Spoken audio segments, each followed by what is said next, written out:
1, 2, Freddy's coming for you.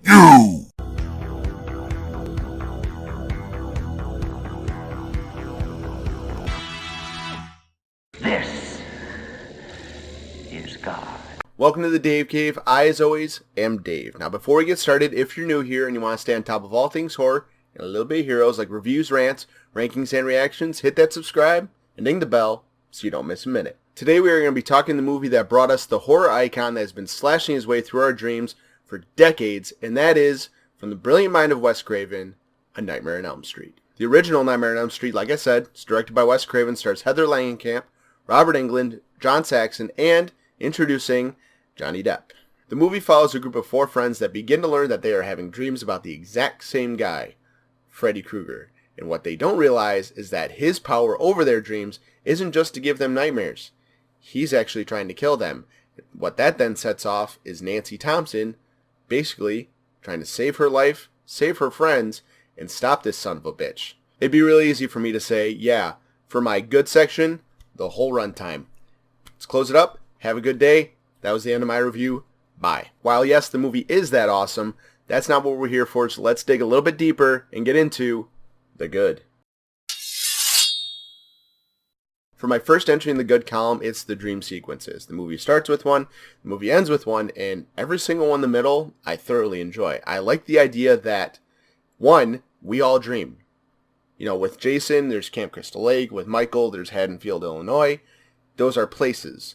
Freddy can get anybody anywhere, and they use that in this movie. There's nowhere you can get away from him. They have Nancy in the bath. They have Nancy at school. They have Tina in the bedroom, which that makes sense. That's a dream spot. But then they have Rod in the jail cell. Freddy can get anybody anywhere. It's awesome. And with the dreams, you get the ability to have Freddy mess with people in ways that Jason couldn't, Pinhead really couldn't, Michael couldn't, Chucky couldn't. Because in a dream, you can do anything.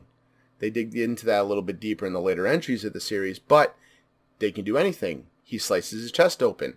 He cuts his fingers off. He's messing with them, and they can use any creepy imagery that they want in these dream sequences, if they wanted to.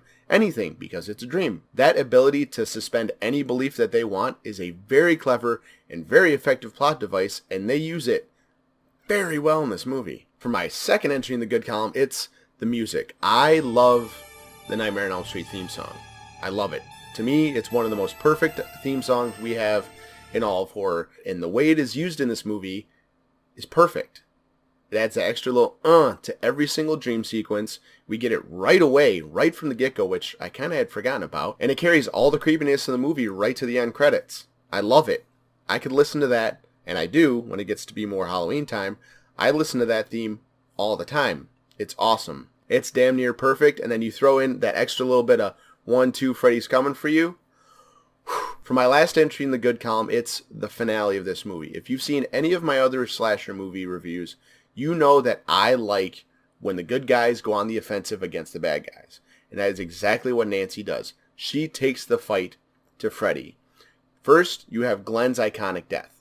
That death is insane. And then you lead right into Nancy fighting off Freddy, and she kicks the ever-living shit out of him. But then, after she kicks the shit out of him, watches her mom die, we'll talk more about that later, she then bests him, takes away his power, and he falls into her.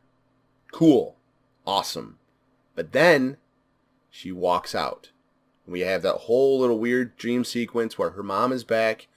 Again, yes, we're going to talk about that. She goes into the car gets trapped, they drive away, the girls are doing the jump rope, Freddy pulls Marge through the window. That scene, just that end scene, the actual final dream sequence, haunted my shit for years. I know now, watching it, it's a really bad mannequin. That's fine.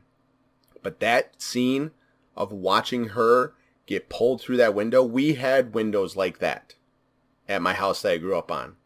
So every time I would see that window, or I would stand a little bit too much in front of that door at my own house, that shit shook me. I'd have to take a couple steps forward, because I could just picture Freddy's arm coming through and pull my ass through a door. Damn, man. When you have a movie that has clearly defined lines between dream and reality, and they blend that to the end, that's going to scare the hell out of you when you're awake. And it did. That's why this movie's so goddamn good. But despite the fact that this movie is so damn good, it is not perfect. So let's get right into the bad. For my first and only entry in the bad column for me, it is really the dialogue acting, the acting of Heather Langenkamp, and the acting of her mother, Marge. I don't like their acting in this movie at all. Unless Heather Langenkamp is yelling, or screaming, or running, or fighting, she's a very weak actress in this movie. All of her interactions with other people are weak. I understand that this isn't her at her A game. That's fine. But her acting in some of these scenes is so weak that it doesn't fit into the movie for me. And her mom, every scene she's in, feels weak to me. I don't like her. I think they could have had a much better actress in the role. I don't know if they wanted her to be kind of spacey and not really there or not really care or what her whole deal was, but I don't like her. I don't like that character. I don't like the way she's portrayed. I don't dig it. And for me, the reason that sticks out so much in this movie is that they're surrounded by solid performances. Johnny Depp does a fairly good job in this movie. John Saxon, he's John Saxon. And Robert Englund is Robert Englund. They're all solid performances, and then you have these two that are like, nah, even Tina is solid. Rod even fits what he's supposed to be doing. Those two actresses, to me, in this movie, bring down the movie. That's not to say that I don't like the character of Nancy. I do like the character of Nancy. I just wish that she was as strong at the beginning as she was at the end. Now that we got that out of the way, let's get right into the blood, the guts, the kills, the ugly. This section piggybacks a little bit onto what I was saying in the good column about the dream sequences, because there aren't a lot of kills in this movie. There are 4. You could argue that there are 3.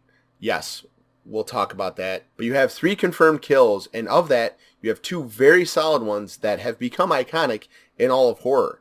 You have the Tina kill and you have the Glenn kill. They're awesome.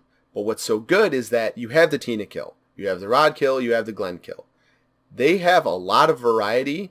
And what I like so much about these kills is, in one way or another, they play on helplessness. You have Tina, she's getting thrown around the room. You have her helplessness and you have Rod's helplessness. That's awesome. That messes with you, because you can't stop that.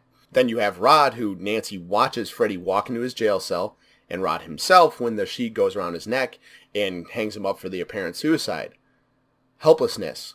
Holy shit. And then you fast forward to what I consider the last kill of the movie, and that is Glenn's death. That just screams helplessness. He's laying in bed and the arm's pulling him under.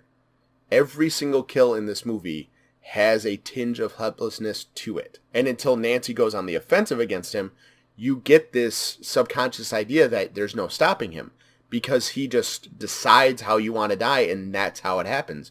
There's no fighting him. And when there's no fighting him, we start to feel helpless. It's a great thing to tap into. Dreams, you can't get away from him, and he can kill you any way he wants.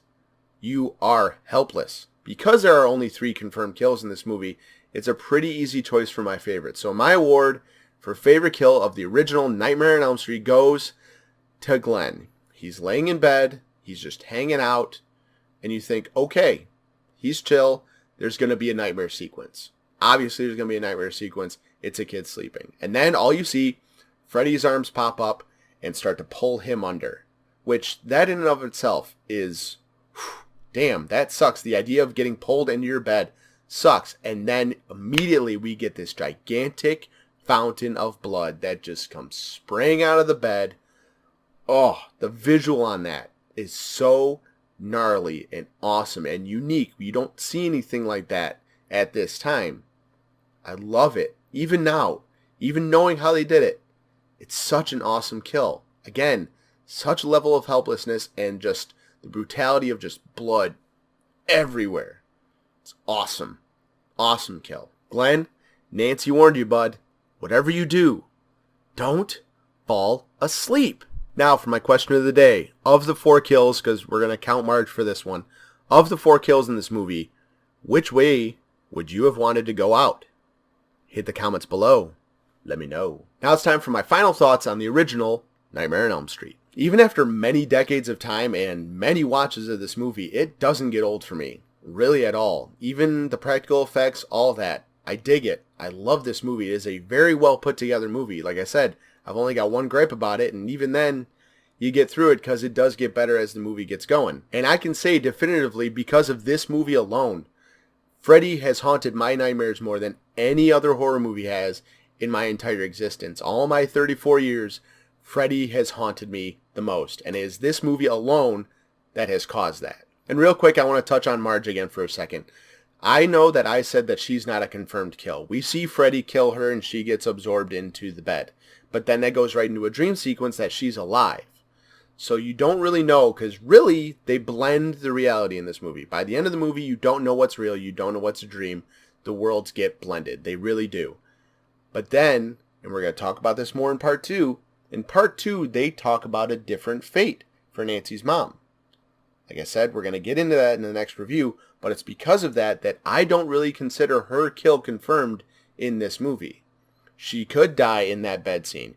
She could die when she gets pulled back into the house. She could die with the way that it happens in part 2. We're going to get into that. So hold on for Freddy's Revenge. My review for part 2 is going to be coming out in the next couple days, so be on the lookout for that, because I'm going to be getting back to the regular Tuesday, Thursday review releases for Nightmare on Elm Street, and then also when we get to Halloween leading up to the big final ranking. And while you're waiting for my review for part 2, I just got done doing the Friday the 13th franchise. Go check all those out. I have links in the description below. I had a lot of fun doing those. And while you're down there, I also have links to my Instagram and Twitter. They're both at @TheDaveCave_. I post over there when I'm not posting here. And that is going to do it for me today. Thank you so much, as always, for stopping by the Dave Cave. I will see you all real soon for part 2. But until then, don't fall asleep.